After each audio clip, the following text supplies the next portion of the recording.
chaque année en France, on commémore ce qui s'est passé au Oradour-sur-Glane. Mais on en a fait des centaines, nous, en Algérie. Alors cet extrait, il est tiré de l'émission RTL Matin. C'est un sujet qui est consacré aux tensions politiques entre la France et l'Algérie. Et là, on a Jean-Michel Apathy qui va déclencher une énorme polémique avec sa sortie pendant laquelle il va comparer les exactions des Français pendant la conquête d'Algérie au massacre d'Oradour-sur-Glane pendant la Seconde Guerre mondiale. Alors, je vous cache pas que j'ai mis un peu de temps à réagir parce que c'est hyper casse-gueule d'analyser ça. Ça vient clairement jouer sur une sorte de concurrence mémorielle ou de hiérarchisation de l'horreur. Je sais pas trop, mais en tout cas, j'aime pas trop ça. Mais je me suis dit quand même que je pouvais vous aider à y voir un petit peu plus clair sur au moins 2 points, à savoir qu'est-ce qui s'est passé le 10 juin 44 à Oradour-sur-Glane. Et dans une seconde vidéo, on regardera ce qui s'est passé pendant la conquête d'Algérie. Alors, Oradour. Jusqu'au 10 juin 44, le bourg d'Oradour-sur-Glane, qui est situé pas très loin de Limoges, il vit plutôt tranquillement à l'abri des violences de la guerre. Sauf que on a la libération qui approche et les résistants qui vont mettre de plus en plus de pression sur l'occupant. Le 8 juin, on a la SS Das Reich qui va recevoir l'ordre de déployer tout un groupe de combat pour sécuriser la zone entre Tulle, Limoges et Guéret pour neutraliser la résistance et préserver les voies de communication. Et donc à la moindre attaque des résistants, vraiment les SS vont leur faire payer au centuple. On a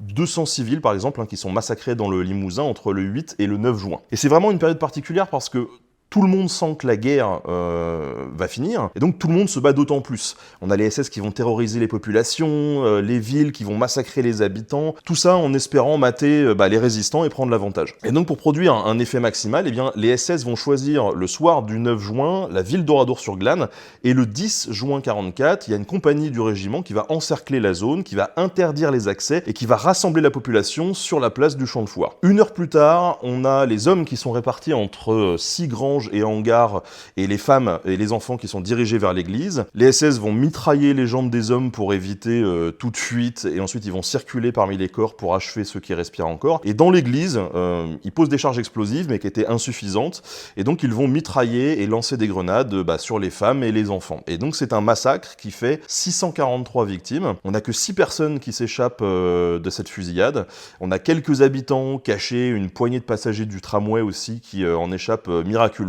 Et donc, après la guerre, Oradour-sur-Glane, ça devient un symbole, en fait. En 1949, d'ailleurs, on a une loi qui est votée pour conserver et préserver les ruines de la ville pour rappeler la violence inhumaine des nazis. En fait, c'est un devoir de mémoire pour jamais oublier que ce village a été anéanti alors que ses habitants avaient vraiment rien demandé à personne. Voilà, ça c'est pour l'histoire du massacre d'Oradour-sur-Glane en très résumé. Je vous donne rendez-vous dans une autre vidéo pour parler de la conquête d'Algérie.